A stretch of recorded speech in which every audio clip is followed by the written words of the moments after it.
नमस्कार, आप देखना शुरू कर चुके हैं शेयर बाजार सबका अधिकार। मैं हूं आपके साथ प्रशांत पांडे। बचत करना हमारी आदत में शुमार है, लेकिन इस बचत का निवेश, इन्वेस्टमेंट हम कहां करें, किस तरीके से करें, ये बड़ा सवाल है। और ये सवाल आपके और आम निवेशकों के मन में, मेरे मन में भी उठते हैं। तो आपके इन्हीं आम सवालों का जवाब है ईटी नाउ स्वदेश का ये बेहद खास शो, जिसका नाम है शेयर बाजार सबका अधिकार। ये सिर्फ शो नहीं, बल्कि ईटी नाउ स्वदेश का एक मिशन है।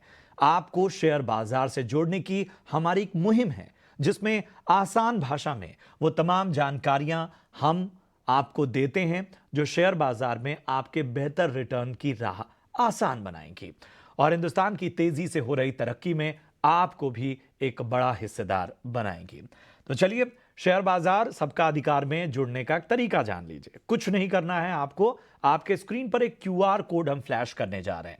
इस क्यूआर कोड को स्कैन करते हुए, जी हां, स्क्रीन के एक हिस्से में जो आप क्यूआर कोड देख रहे हैं, इसको स्कैन करते ही आप हमसे व्हाट्सएप के जरिए जुड़ जाएंगे। तो करना आपको कुछ नहीं है, पहले अपना नाम, अपने शहर का नाम, आप जिस सवाल को लिखना चाहते हैं, अगर वो स्टॉक के बारे में नहीं है तो पूरा सवाल लिखिए। स्टॉक के बारे में तो स्टॉक का नाम, किन लेवल्स पे आपने खरीदारी की है, और नजरिया कि आखिर आपका नजरिया 3 महीने, 6 महीने, साल भर, लॉन्ग टर्म किस तरह का नजरिया है, वो जरूर मेंशन कीजिए। अब क्या होगा कि इससे जुड़ने के बाद हम आपको कॉल करते हैं और कॉल के जरिए जुड़ते हैं। और खुदा न खास्ता अगर किसी तकनीकी दिक्कत की वजह से आपसे संपर्क नहीं हो पाता है, तो हम आपके सवाल जो व्हाट्सएप पे आए हैं उसको अपने एक्सपर्ट तक पहुंचाते हैं और उस पर एक बेहतर राय लेने की कोशिश करते हैं। यूट्यूब पर लाइव कमेंट के जरिए भी आप अपने सवाल हम तक पहुंचा सकते हैं। तो फटाफट से सबसे पहले खास एक्सपर्ट्स को शामिल करते हैं। हमारे साथ इस वक्त लक्ष्मी श्री इन्वेस्टमेंट्स के अंशुल जैन और आईआईएफएल के गिरीश सोडानी मौजूद हैं। आप दोनों का बहुत बहुत स्वागत। और सबसे पहले कॉलर को अपने साथ जोड़ते हैं। जितेंद्र जी हमारे साथ हैं जयपुर राजस्थान से। जितेंद्र, खम्मा घड़ी, बताइए किस तरह का मौसम है जयपुर में? सर मौसम बढ़िया है सर, बहुत तेज गर्मी पड़ रही है। ओह मौसम बढ़िया है और गर्मी भी पड़ रही है। जी पूछिए, सर। क्या जानना चाहते हैं, किस स्टॉक में आपने खरीदारी की है? सर मैंने आदित्य बिरला फैशन के 202 शेयर खरीदे थे 264 के रेट से। ठीक है, तो सर मैं होल्ड कर सकता हूँ, 1 साल एवरेज करूँ या एग्जिट करूँ या होल्ड करूँ? ठीक है। तो हल्का और नुकसान एक, आपको यहाँ पर होता हुआ हाँ आदित्य सर, बिरला फैशन में। चलिए, और एक, एक और जी जी, है सर मेरा। सर सर मैं 1.5 लाख रुपए इन्वेस्ट करना चाहता हूँ अडानी पावर में, टाटा पावर, या फिर आपके हिसाब से कौन से पावर सेक्टर में इन्वेस्ट करूँ? देखिए, पावर सेक्टर तो बड़ा शाइनिंग सेक्टर है, उस पर हम अक्सर चर्चा करते रहते हैं। अंशुल जी, मैं आपके पास आना चाहूंगा। पहले तो राय दीजिए, आदित्य बिरला फैशन में 264 की खरीद है, 1 साल तक रुक सकते हैं। बताइए, बने रहना ठीक रहेगा, एवरेज करना ठीक रहेगा, क्या रणनीति अपनाई जानी चाहिए? और दूसरा सवाल इनका, 1 लाख रुपए ये लगाना चाहते हैं पावर स्टॉक्स में। अडानी पावर का इन्होंने जिक्र किया, टाटा पावर का जिक्र किया। इन 1 लाख को आपके नजरिए से कहां लगाना ठीक रहेगा? नमस्कार प्रशांत जी। देखिए, ABFRL से स्टार्ट करूंगा। आदित्य बिरला फैशन में लास्ट मंथ एक रिवर्सल कैंडल आई थी, अप्रैल के महीने में ऑलमोस्ट ओपन लो के साथ शुरुआत किया था और 28% गेन करके ये क्लोज किया था। करंट मंथ के स्टार्टिंग में हल्का सा करेक्शन है, लेकिन ऐसा लग रहा है कि वो करेक्शन भी कल खत्म हो गया था और प्रोबेबली 1 से 2 दिन में यहाँ follow through move on the upside मिल जाएगा। तो इमीडिएट टारगेट स्विंग हाई का रहेगा 280 का, और एक बार जैसे 277 280 का रेजिस्टेंस निकालता है तो स्टॉक में 328 रुपए तक की रैली बनेगी। प्रोबेबली 1 से 1.5 महीने में इनको 328 तक के लेवल्स मिल सकते हैं। तो बिना किसी प्रॉब्लम के ये स्टॉक को होल्ड कर सकते हैं। अगर चाहें तो कल के सेशन में या परसों के सेशन में 256 के ऊपर जैसे ब्रेकआउट बने तो ऐड भी कर सकते हैं विद अ सिमिलर टारगेट 328। दूसरा, पावर सेक्टर में मेरा top pick any day Adani power है। 3 महीने की इनसाइड बार से अप्रैल में ब्रेकआउट आया था। मई के महीने में फिलहाल थोड़ा सा करेक्टिव ट्रेंड है। वीकली चार्ट पे भी देखें तो ऑलमोस्ट 5th वीक है जहां पे इनसाइड बार की फॉर्मेशन है, तो करंट मार्केट प्राइस से बाई कर सकते हैं। या फिर अगर मोमेंटम चाहिए तो फिर ब्रेकआउट पे बाई करना चाहिए 620 के ऊपर। लेकिन चूंकि पेशेंस रख सकते हैं तो ये 40 रुपए छोड़ना नहीं चाहिए। करंट मार्केट प्राइस 580 से प्रीएम्प्टिव बाई कर लेना चाहिए। 620 जैसे ये स्टॉक निकालेगा, इसमें बड़ा ब्रेकआउट बनेगा 750 रुपए तक। तो Adani power current market price से बाई कर लेना चाहिए। पावर सेक्टर में सबसे बेहतरीन चार्ट सेटअप इसी का है। ठीक है, तो अडानी पावर में आप अपने पैसे लगाइए, यहां से बेहतर संकेत आपको आने वाले वक्त में मिलेंगे। और दूसरा भी जो आपका स्टॉक है, बहुत अच्छे संकेत वहां से भी मिल रहे हैं। और आने वाले वक्त में याद रखिए कि यहां पर 328 तक के जो लेवल है वो आपको अचीव होते हुए नजर आएंगे। आप चाहिए तो 256 का जब एक ब्रेकआउट आता है तो वहां पर आप इसमें क्वांटिटी ऐड भी कर सकते हैं। चलिए अगले कॉलर को अपने साथ जोड़ते हैं। दिल्ली से अनमोल हमारे साथ बने हुए हैं। नमस्कार अनमोल, पूछे क्या जानना चाहते हैं? नमस्कार सर। सर मेरे पास टेमिस मेडिकेयर है, 1000 शेयर है, 2 महीने हो चुके हैं सर। उसमें मेरे को मैं रखना है या उसमें से निकलना सही रहेगा, ये जानना चाहती हूँ सर। चलिए, आपका नाम अनमोल है? जी जी सर। ठीक है, ठीक है। अब मुझे ये बताइए कि किसकी सलाह से आपने ये शेयर लिया था? सर मैं ईटी नव स्वदेश आपका शो देखता रहती हूँ। 2 साल से ऊपर हो गई मैं इसी के साथ लगे रहती हूँ, लेकिन मेरे को अभी तक फायदा ही हुआ, कोई नुकसान तो हुआ नहीं है। आप जी। लोग वेबसाइट पर आते हैं, उनका बातें सुनते थे, ऐसे मैं इसी के साथ बनी रहती हूँ। लेकिन अब मैं फिलहाल 2 महीने पहले किसी से नहीं पूछा, मैंने ऐसे ही परचेज किए थे। बताइए।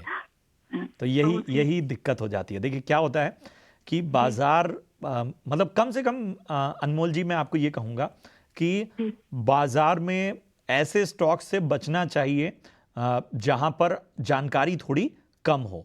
ठीक है, कुछ क्वालिटी स्टॉक्स होते हैं वहां पर थोड़ी बहुत जानकारी के आधार पर भी नुकसान की गुंजाइश कम होती है। लेकिन अब जरा थेमिस पे देखिए, आपको अच्छा खासा नुकसान यहां पर हो रहा है 2 महीने में ही। ठीक है, चलिए इस पर एक राय देने की कोशिश करते हैं। गिरीश जी, क्या करना चाहिए?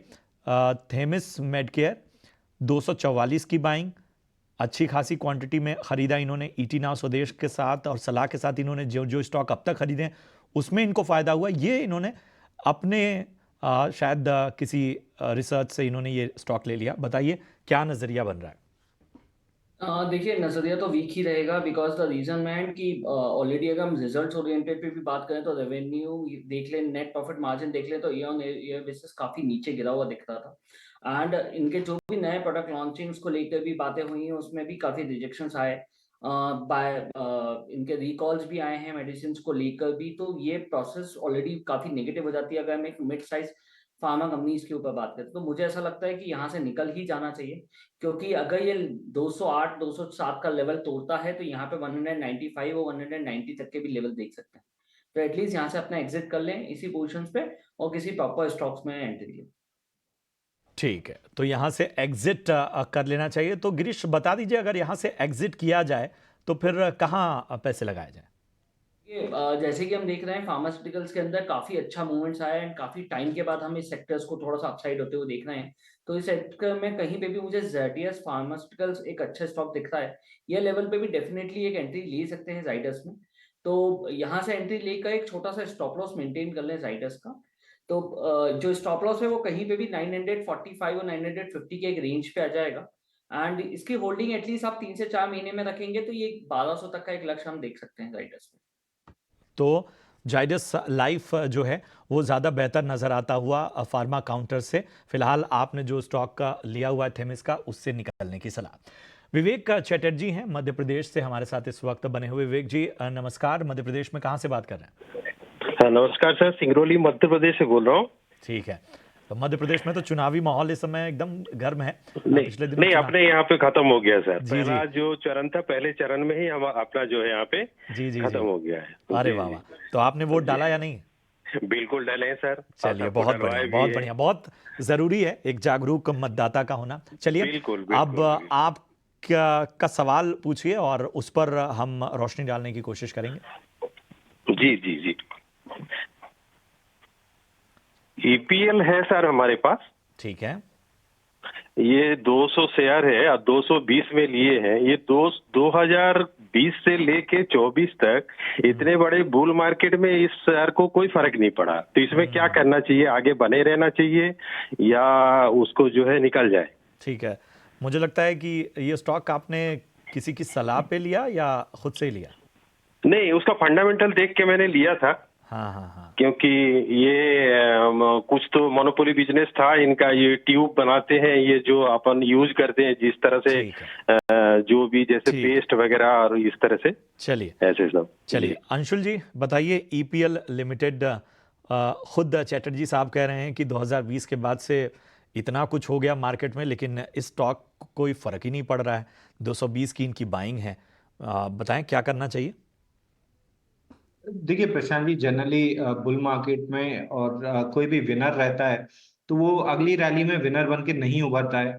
ईपीएल में अगर आप देखें तो 2020 के दौर में 11 महीने में स्टॉक ने 313% की रैली ली थी। उसके बाद से ये स्टॉक कंटिन्यूअसली 45 मंथ्स हो चुके हैं जहां साइडवेज चल रहा है। और मैं बार बार रिपीट करता हूँ कि किसी भी स्टॉक में बाइंग क्लाइमेक्स बनता है तो उसके बाद उसको 2 से 3 साल कम से कम लगता है नया बेस बनाने में। उसके बाद फ्रेश मोमेंटम आता है। तो इस स्टॉक में बहुत ज्यादा कोई मोमेंटम देखने के लिए नहीं मिल रहा है, कंप्लीटली साइडवेज है। यहाँ से ऐसा लग भी नहीं रहा है कि अगले 4-6 महीने अगर रखते हैं तो एक 8-10% या 12% से ज्यादा की मूव आएगी। तो मैं सजेस्ट करूंगा कि बेटर है एग्जिट करके किसी मूविंग काउंटर में अपनी कैपिटल को शिफ्ट कर लें। वहां पे पैसे बनने की संभावना काफी हाई रहेगी। शो के स्टार्ट में हमने आदित्य बिरला फैशन डिस्कस किया या एबी कैपिटल हो गया, इन दो में से कोई एक स्टॉक सेलेक्ट कर सकते हैं। वहां पे बहुत जल्दी से यहाँ पे कैपिटल एप्रिसिएशन हो सकता है। इस स्टॉक में भी 1-1.5 साल और लग सकता है बेस बनने में। उसके बाद अगर ब्रेकआउट आता है तो चलेगा, जिसकी उम्मीद काफी कम है। एक विस्तृत नजरिया आपको चैटर्जी साहब मिलता हुआ। Aditya Birla fashion, AB capital, ये दो विकल्प, यहां से निकलने की सलाह, वहां पर निवेशित होने की आपको राय मिलती हुई अंशुल जी की तरफ से। उत्कर्ष जायसवाल साहब हमारे साथ इस वक्त हैं प्रयागराज उत्तर प्रदेश से। उत्कर्ष नमस्कार, पूछिए क्या जानना चाहते हैं? नमस्ते सर। सर हमें ये जानना है कि हम लार्सन टर्बो हमने 3500 के रेट पे लिया है, 3000 शेयर लॉन्ग टर्म के लिए। ठीक है, 3500 के भाव पे 3000 शेयर। ठीक और है, हमने लिया बीएससी शॉर्ट टर्म के लिए 1-2 महीने के लिए, और ठीक। 2825 रुपए का 1000 शेयर। ठीक है। तो क्या करें? दोनों में ही नुकसान हो रहा है, हालांकि दोनों क्वालिटी स्टॉक हैं, लेकिन थोड़ी आपकी जो बाइंग है वो ऊपरी स्तरों की है। एलएनटी आप लॉन्ग टर्म के लिए बोल रहे थे ना? जी जी जी। और बीएससी में आप कितना रुक सकते हैं? 1-8 महीने। ठीक है, चलिए इस पर राय देने की कोशिश करते हैं। गिरीश जी बताइए, पहले तो बीएससी पर नज़रिया दीजिए। क्वालिटी स्टॉक है, हमने देखा कि पिछले दिनों एक प्रेशर ज़रूर था, लेकिन उसके बाद अच्छी रिकवरी नज़र आई। बीएससी लिमिटेड 1 महीने 2 महीने के नज़रिए से यहाँ से कैसा लग रहा है? इनकी बाइंग थोड़ी ऊपरी स्तरों की है, हालांकि उसके आसपास पहुँचता हुआ विषय। बीएससी स्टॉक, क्योंकि जैसे कि हम बात ही कर रहे हैं कि ऑलरेडी ये काफी टाइम, थोड़े टाइम के लिए एक प्रेशर जोन में जरूर आया था, बिकॉज जो सेबी के और आरबीआई की न्यूज आई थी उसके ऊपर ये जरूर थोड़ा सा एक बर्डन जरूर देखने को मिला था। एंड ये एक अच्छी रैली दे चुका है, बट स्टिल भी एक काफी अच्छा ब्रेकआउट बचा हुआ है इसके अंदर। तो कहीं पे भी मुझे ऐसा लगता है कि 2780 का एक लेवल है, जब तक ये इसके ऊपर सस्टेन रहता है तब तक ये काफी पॉजिटिव है, तो इनको होल्ड करना चाहिए। 2885 के आसपास का एक रेंज आएगा, वहां से एक नया ब्रेकआउट बनेगा इस स्टॉक के ऊपर। अंटिल अनलेस फंडामेंटली इस स्टॉक में कोई प्रॉब्लम नहीं है, रिजल्ट ओरिएंटेड भी स्टॉक अच्छा है। सिर्फ बिकॉज हम एक एक्सचेंज मॉडल के ऊपर बात करते हैं तो थोड़ा सा प्रेशर जब एक गवर्नमेंट अथॉरिटीज के ऊपर आता है तो उस तरीके से इसमें देखने को जरूर मिलता है, बट ऐसे कोई प्रॉब्लम नहीं है, अपने पास होल्ड करके रखिए। क्या करना चाहिए? 3500 की बाइंग है और लॉन्ग टर्म का नज़रिया है हालांकि यहाँ पे। एलएनटी डेफिनेटली होल्ड करके रखिए, because the reason behind is इसकी अगर ऑर्डर बुक के ऊपर ही हम बात करते हैं तो almost 27% year on year basis पे इंक्रीमेंट ऑर्डर बुक्स के अंदर देखते हैं। एंड जिस तरीके का फर्दरली डेवलपमेंट आ रहा है कंपनी के मैनेजमेंट साइज को लेकर, तो हम यहाँ पे इसका लेवल कहीं पे भी 4200 का एक लेवल देखते हैं अगले 1 साल के टाइम के लिए। एक बहुत लोअर लेवल कैटेगरीज पे दिया है मैंने ये लेवल, बट एटलीस्ट होल्ड करके रखे अपने पोर्टफोलियो में। ठीक है, तो दोनों ही स्टॉक अच्छे हैं, जैसा हमने कहा। यहाँ पर बने रहिए और यहाँ पर आपको आगे आने वाले वक्त में अच्छे संकेत मिल रहे हैं। आपके भाव के आसपास ही है, क्वांटिटी ज़्यादा है तो थोड़ा नुकसान आप इस वक्त देख पा रहे हैं। चलिए, कल्पना ठाकर हमारे साथ इस वक्त मुलुंड महाराष्ट्र से, मुंबई से जुड़ रही हैं। कल्पना जी नमस्कार, पूछिए क्या जानना चाहती हैं? नमस्कार सर, मेरे पास प्रेस्टीज एस्टेट के शेयर है, हम्म। 80 शेयर है, 80 से ठीक है, 343 का बाइंग प्राइस है मेरा। चलिए लॉन्ग टर्म का नजरिया था और भी मैं रुक सकती, तो क्या करूँ, राय चाहिए। ठीक है। और अब कल्पना जी यही कहूंगा कि वो पेशेंस कहते हैं ना कि सब्र का फल मीठा होता है, तो प्रेस्टीज स्टेट में जो आपने पेशेंस दिखाया है उसके लिए पहले तो बधाई स्वीकार करिए। अच्छा मुनाफा आपको हो रहा है। आज भी हमने देखा कि स्टॉक का 4.5% चढ़कर बंद हुआ, कल भी बहुत अच्छी रैली दिखी। हम पूरे रियल एस्टेट पॉकेट में देख रहे हैं कि बीच में थोड़ा बहुत करेक्शन नजर आया, लेकिन ओवरऑल रियल एस्टेट की तस्वीर बड़ी अच्छी नजर आती है। अंशुल जी, क्या मैंने ठीक कहा? प्रेस्टीज स्टेट यहां से कैसा लग रहा है? अभी और रुकना चाहती हैं कल्पना जी? देखिए प्रशांत जी, पूरा रियल एस्टेट पैक बहुत बेहतरीन लग रहा है और उसमें प्रेस्टीज एस्टेट काफी अच्छा लग रहा है। इसमें 16 हफ्ते का एक बेस ब्रेकआउट आया है स्टॉक में और करंट मार्केट प्राइसेस से ऐसा लग रहा है कि स्टॉक में अभी भी 15% की मिनिमम अपसाइड है ट्रेडिंग बेट के लिए। और लॉन्ग टर्म के हिसाब से स्टॉक में काफी अच्छा पैटर्न बना हुआ है, तो 1750 का इमीडिएट टारगेट ले लेना चाहिए। 1750 के आसपास एक बार वापस से रिव्यू करा लीजिए, बट फिलहाल मोमेंटम में लग रहा है कि 1750 जाएगा। ठीक है। हमारे कुछ दर्शक लगातार YouTube पे भी सवाल भेज रहे हैं, तो जरा उनके सवालों को भी शामिल करते हैं। हमारे एक दर्शक हैं निशांत सिन्हा, और इनका सवाल मजगांव डॉक पे है। 150 शेयर इनके पास, 2405 रुपए की इनकी बाइंग है। दूसरा क्वालिटी स्टॉक इनके पास टाटा पावर है, 100 शेयर है इनके पास और 450 की इनकी बाइंग है। इनका सवाल है कि ट्रेडिंग पर्पस के लिहाज से मुझे जरा राय दीजिए। एक बार फिर लेवल्स बता देता हूं। गिरीश जी, मैं आपके पास आना चाहूंगा। मजगांव डॉक 2405 की खरीद, टाटा पावर 450 की खरीद। बताइए क्या करना चाहिए ट्रेडिंग के लिहाज से? देखिए, ट्रेडिंग के इस लिहाज से तो मेरे लिए मजदूर भाव का कहीं पे भी एक स्टॉप लॉस जरूर मेंटेन करके रखें, क्योंकि हम ऑलरेडी एक थोड़ी सी नेगेटिविटी देख चुके हैं मजदूर भाव पे, क्योंकि ये ऑलरेडी काफी अच्छा रैली दे चुका था। इसमें ऑलमोस्ट एक बेटर रिटर्न्स दिए थे, क्योंकि हम देख रहे हैं कि जिस तरीके से डिफेंसिव और इन सब के कैटेगरीज के अंदर ये स्टॉक्स आ जाते हैं, तो एक छोटा सा रैली हम देख चुके थे। बट मजदूर भाव में कहीं पे भी हमको ये लगता है कि इसका एक स्टॉप लॉस एटलीस्ट आप मेंटेन करके रखें। 2220 का एक स्टॉप लॉस देना चाहूंगा मैं। ये स्टॉप लॉस अगर आप मेंटेन करते हैं तो बेटर रहेगा, बिकॉज अगर इसके नीचे जाता है तो कहीं पे भी मुझे 2150 तक का एक लेवल दिखाई देता है।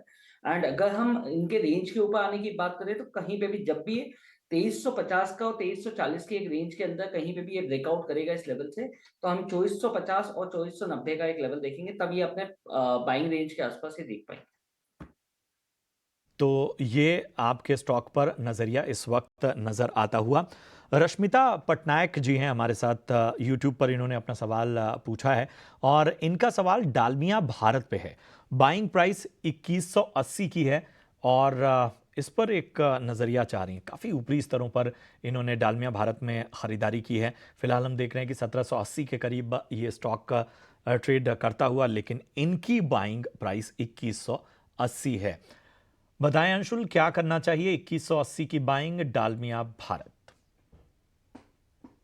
देखिए प्रशांत जी, वीकली और डेली चार्ट पे ओवरसोल्ड है काउंटर, तो यहाँ से एक बाउंस बैक आ सकता है 2020 तक, बट वहाँ पे एग्जिट कर लेना चाहिए, क्योंकि मंथली चार्ट पे डबल टॉप की फॉर्मेशन है और थोड़ा सा करेक्शन डीपर हो सकता है 1400 ऑड लेवल्स तक। बट फिलहाल वीकली और डेली पे ओवरसोल्ड है, तो एक बाउंस बैक जरूर मिलेगा 1980 2020 के बीच तक, तो वहाँ पे एग्जिट कर लेना चाहिए। और उसके बाद वहां से एग्जिट करके कहीं अच्छी जगह कैपिटल इन्वेस्ट करेंगे तो कैपिटल एप्रिसिएशन हो सकता है।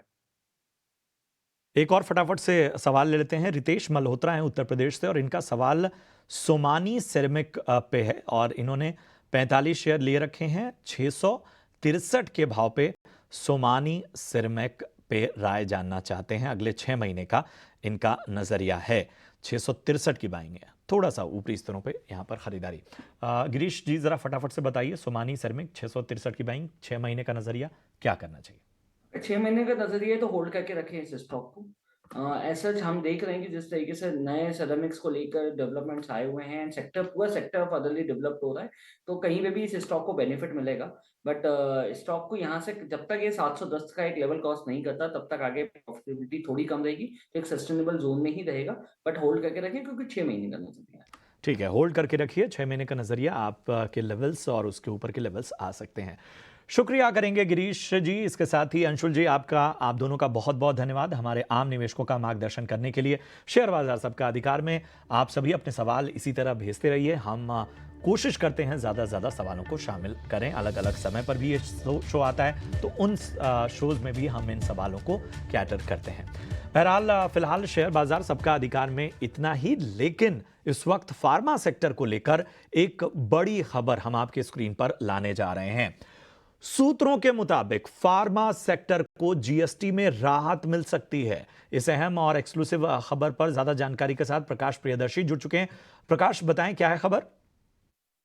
देखिए, सूत्रों के हवाले से जो जानकारी हमें मिल रही है उसके हिसाब से फार्मा इंडस्ट्री को चुनावों के बाद बड़ी रिलीफ मिल सकती है। सूत्र हमें बता रहे हैं कि जीएसटी के तहत उन्हें राहत मिल सकती है। दरअसल इन्वर्टेड ड्यूटी स्ट्रक्चर का जो मसला है उसमें सुधार किया जा सकता है। Ministry of chemicals and fertiliser जो है एक प्रस्ताव पर काम कर रही है जिसको कि वित्त मंत्रालय के सामने सौंपा जाएगा और चुनावों के बाद जीएसटी काउंसिल इस पर फैसला ले सकती है। सूत्र हमें बता रहे हैं कि इस मसले पर डिपार्टमेंट ऑफ फार्मास्यूटिकल्स ने कंसल्टेशन की प्रक्रिया भी पूरी कर ली है और इंडस्ट्री ने इस बात की शिकायत की है कि कई ऐसे प्रोडक्ट्स हैं जहां पर जीएसटी की अगर बात करें तो उन्हें इन्वर्टेड ड्यूटी स्ट्रक्चर का सामना करना पड़ रहा है, जिसमें जो इनपुट प्रोडक्ट्स हैं उस पर जीएसटी की दरें ज़्यादा हैं, फाइनल प्रोडक्ट्स पर जीएसटी की दरें कम है। लिहाजा जो ओवरऑल जो इनपुट कॉस्ट है उसमें बढ़ोतरी हो जा रही है और जिसकी वजह से ग्लोबल मार्केट में जो इंडियन फार्मा प्रोडक्ट्स हैं वो ज़्यादा कम्पिटिटिव नहीं रह पा रहे हैं। लिहाजा इस बात को ध्यान में रखते हुए जो इन्वर्टेड ड्यूटी स्ट्रक्चर का मसला है उसमें सुधार किया जा सकता है। सूत्र हमें बता रहे हैं कि डिपार्टमेंट इस बात की सिफारिश कर सकता है इंडस्ट्री के साथ कंसल्टेशन के बाद कि जो फाइनल प्रोडक्ट्स है उस पर जीएसटी की दरें 12% कर दी जाए, और जो रॉ मटेरियल है, जो इनपुट प्रोडक्ट्स है, उस पर जीएसटी की दरें जो कि इस वक्त 18% है कई मामलों में, उसको कम करके 5% कर दिया जाए। रॉ मटेरियल पर जीएसटी की दरें कम होने से जो ओवरऑल इनपुट कॉस्ट है डोमेस्टिक कंपनीज़ की उसमें कमी लाने में मदद मिलेगी और उनका जो प्रोडक्ट्स है ग्लोबल मार्केट में उसको भी कम्पिटिटिव बनाने में मदद मिल सकती है। फाइनल रिकमेंडेशंस जो है डिपार्टमेंट वित्त मंत्रालय के सामने चुनाव के बाद रख सकती है।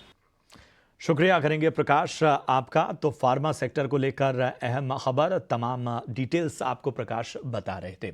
चलिए, इसी के साथ इस बुलेटिन में इतना ही। दीजिए इजाजत, लेकिन आप देखते रहिए ईटी नाउ स्वदेश। नमस्कार।